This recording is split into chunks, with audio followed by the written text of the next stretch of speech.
Bakit kay ganda kay siglang mundo kung ikaw ay bata pa? Magtampisaw ka sa tubig, maglaro ka sa kalsada. Hulin mo ang ikot ng mundo kung ikaw ay bata pa. Magtampisaw ka sa tubig, maglaro ka sa kalsada. Hulin mo ang ikot ng mundo kung ikaw ay bata pa.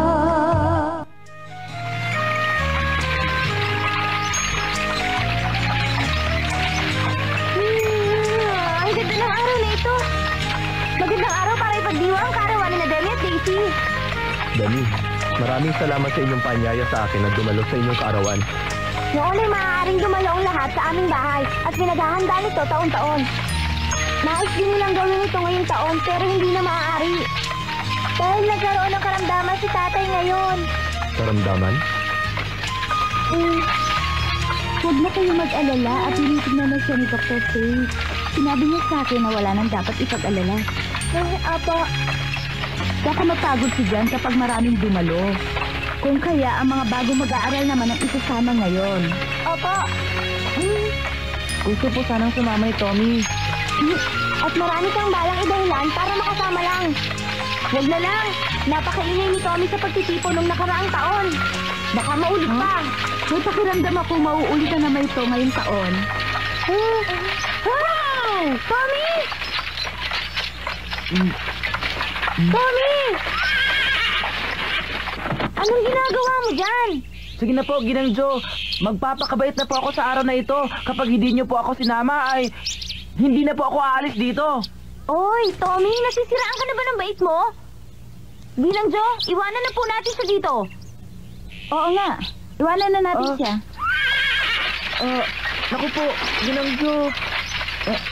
Ginang Jo, sandali lang po. Kasama po ako. Sige na, Tommy, sumakay ka na. Sumama ka na sa amin. Nakakasama na rin ako. Nakakahuli? Yeah! Tayo na!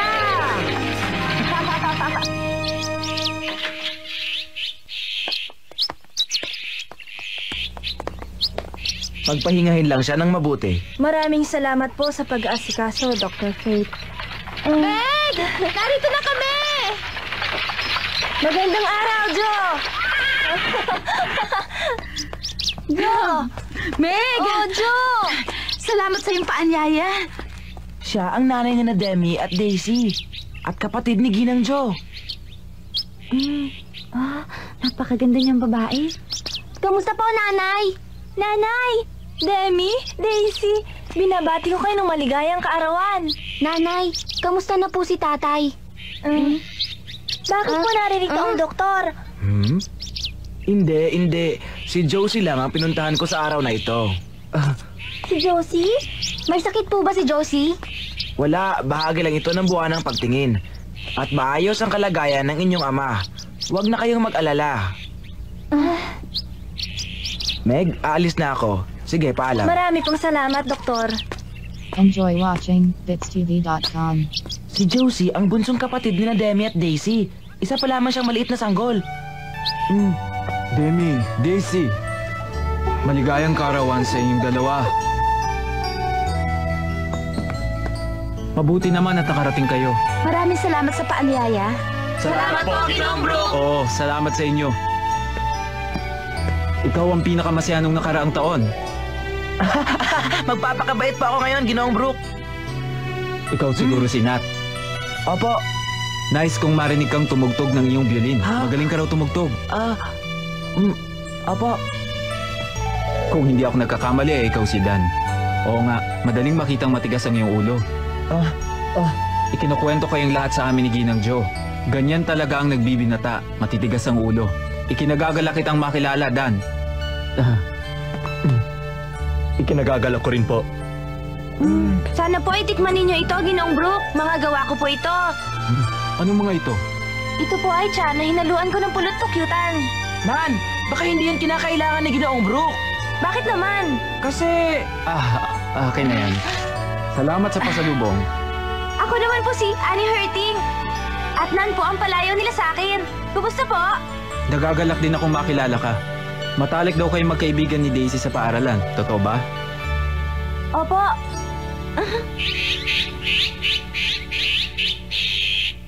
Sigurado ako, sumama sa kanila si Tommy sa bahay ni na Demi. Ay, sana nakasama din ako. Ang pagkakaalam ko, may karamdaman ng tatay ni na Demi at Daisy. Alam ko naman yun.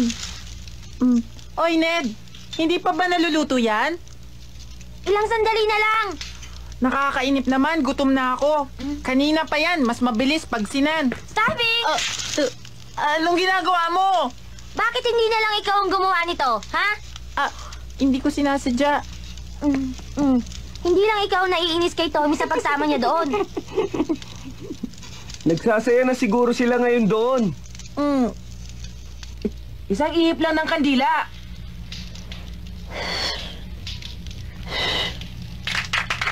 Maligayang kaarawan! Maligayang kaarawan! Maligayang kaarawan!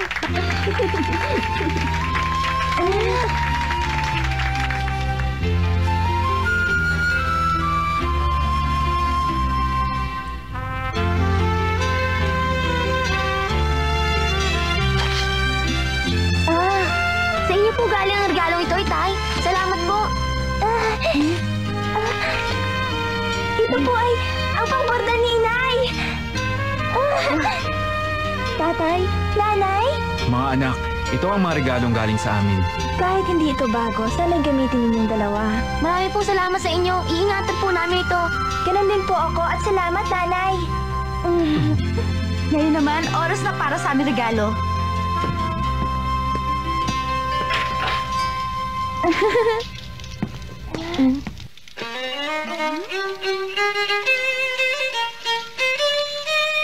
Ole tachi no ji-san wa nonki na cowboy. Mura juu de wasa no kurta na cowboy. Banjo-teki narashi, yoki ni utau, imama na kurashi. Chino ji-san wa yasu na cowboy. Ishi no se wa wasure, ichi nichi hirune.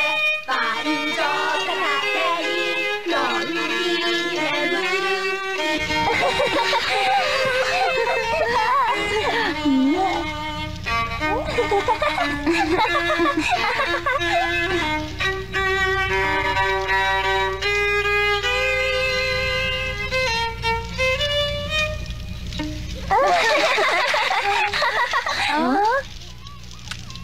Ay nako, nagising si Josie nang dahil sa atin.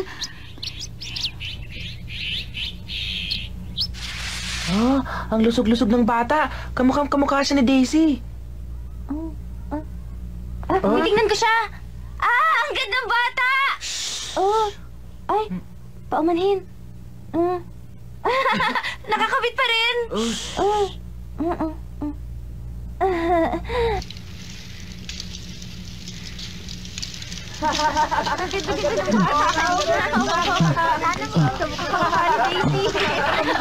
Sana may kapatid din ako kagaya niya.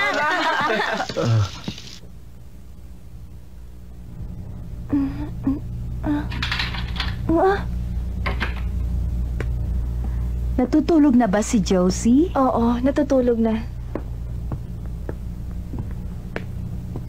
Meg, yung ibinigay mo regalo kay Daisy, yun din ang ibinigay sa'yo ni Nanay noon, di ba? Oo, ibinigay yun ni Nanay nung nagdiwang ako ng ika-11 kong kaarawan. Naalala ko nga, ang saya-saya mo noon nang matanggap mo, tulad ng sayang ipinakita ni Daisy.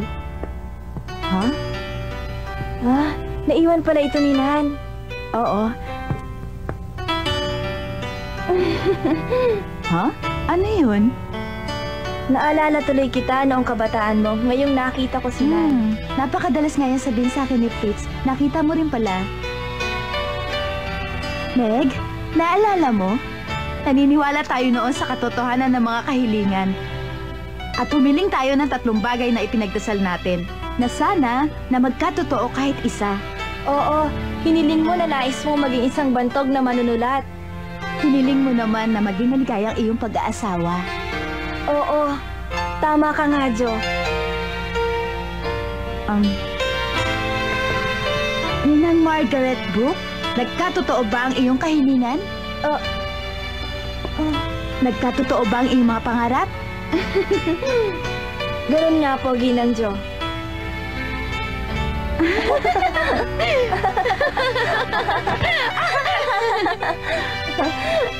Ano kaya ang mga kahilingan ni na Demi at Daisy? Ang hiling ko ay magkatotoo ang mga kahilingan nila. Masarap makita nila ang kanilang paglaki, Meg.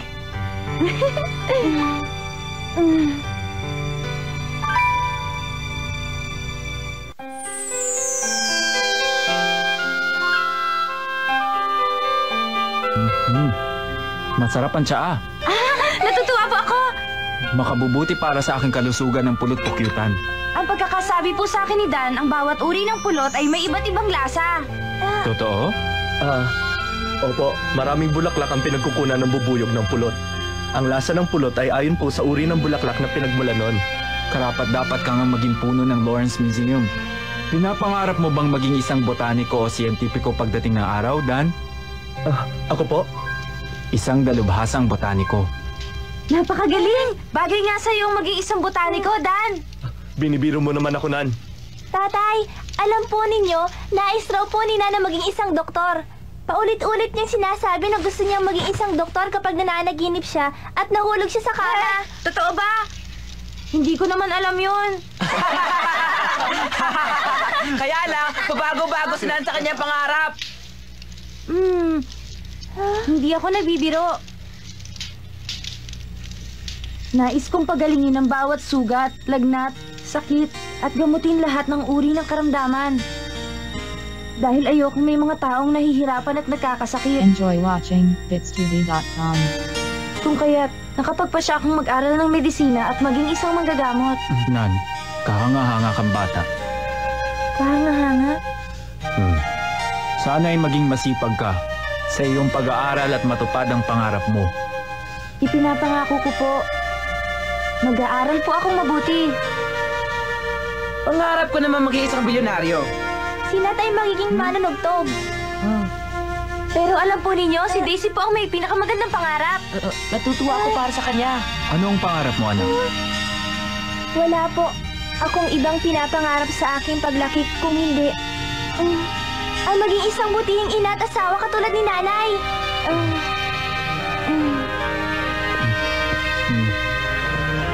Daisy, anak, talagang napakabait ng bata.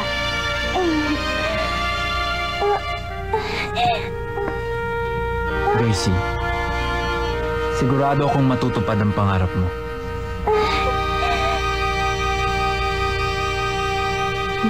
Pangarap? Nan, baka makabasag ka ng pinggan. Tumigil ka! Tommy, huwag kang manggulo sa amin! Malapit na kaming matapos. Kung ganon, tulungan ninyo kami! Ang bagal-bagal niyo magtrabaho. Wala ka namang ginagawa eh! Anong wala? Meron nga.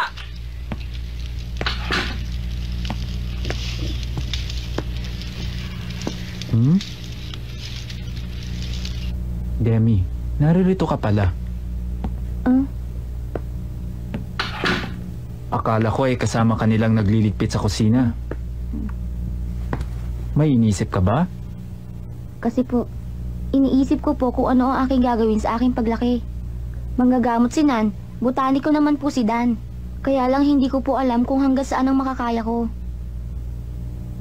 Demi, tumayo ka nga. Opo.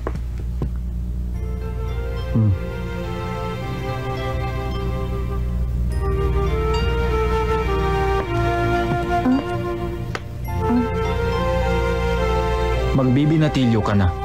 11 taong gulang at hindi na maituturing na isang bata. Maupo ka.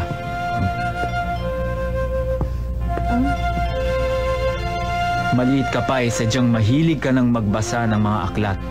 Nakuha mo ang ugaling ito mula sa iyong lolo. Sa aking lolo? Hindi niya maiwalay ang sarili niya sa mga aklat.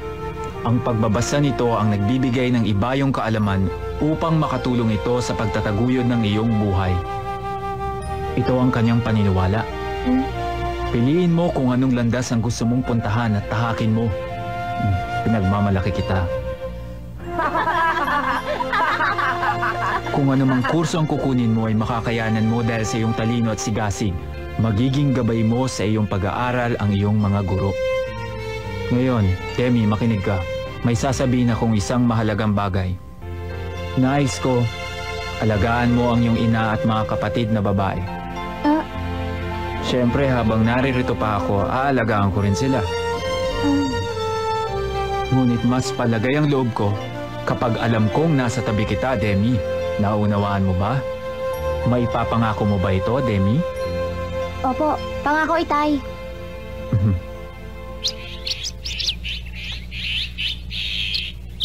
Maraming salamat, Jen. Pag-ingatan mo ang iyong sarili. Salamat din, Jo. Meg, aalis na kami. Oo. Itay! Magkita po tayo sa darating na Pasko. Hanggang sa Pasko, mga anak.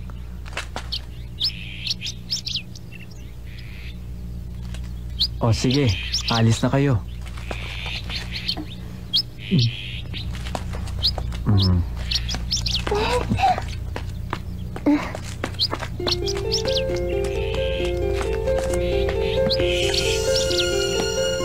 Kung gayon, tayo na. Hiya! Maraming salamat!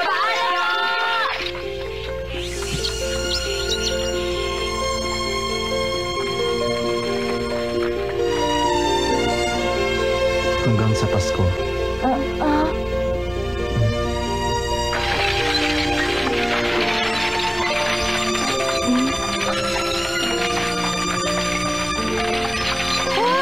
Pumapatak ang niebe.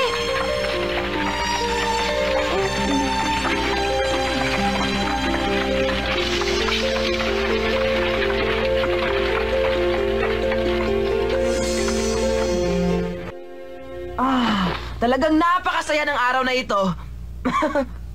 Mababait pala ang mga magulang mo, Daisy. Salamat, Nan. Sana magkaroon din ako ng masayang pamilya at kasama ang aking mga kapatid. Diba, Dan? Ako rin. Alam nyo, inaanyayahan ko yung lahat sa aming bahay. Pupunta ako araw-araw. Oh.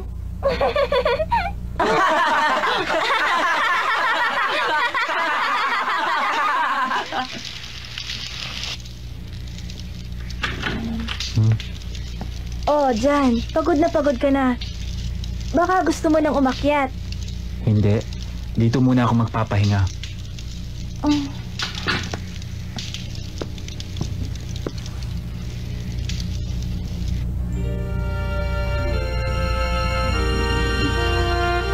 Sa tingin ko, Jan, hindi ka na sana nagpakapagod kaninang umaga. Ako'y labis na nag-aalala sa'yo.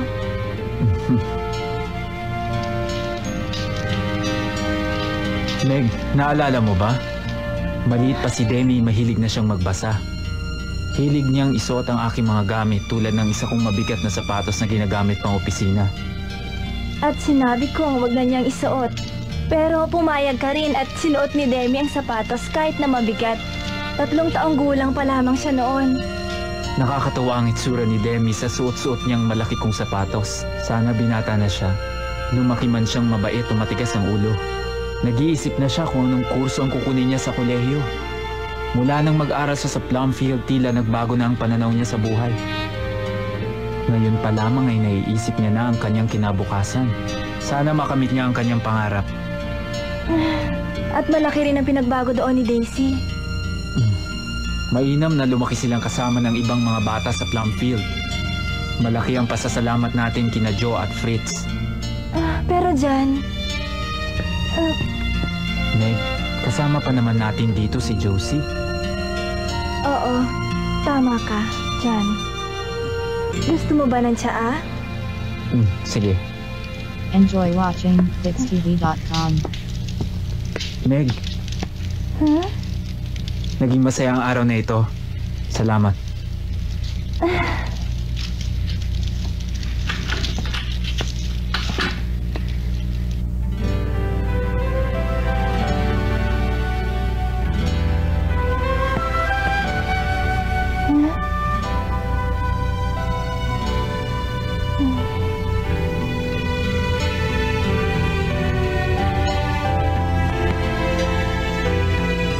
Margaret Brooke.